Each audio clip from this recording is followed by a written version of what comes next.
française classée 8e. Un petit mot quand même sur les Français, puisqu'évidemment, en ayant cette compétition ici même en Normandie, il y a eu des efforts incroyables développés par la Fédération française d'équitation.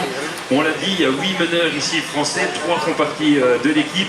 Et ils travaillent, mais depuis des années, sur cet événement avec Quentin Simonet, le chef d'équipe, Félix Brasseur, l'entraîneur.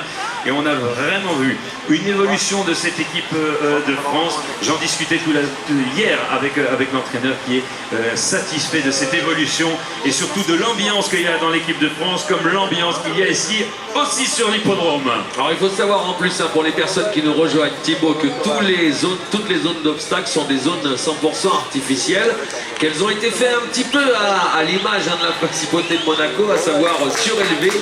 Ça c'était en cas où la pluie s'invite comme ça sur cette compétition d'attelage, histoire qu'on puisse quand même confortablement laisser concourir nos athlètes. Oui, ces obstacles qui seront entièrement démontés à l'issue de ces Jeux équestres et qui seront reconstruits au Haras du Pin.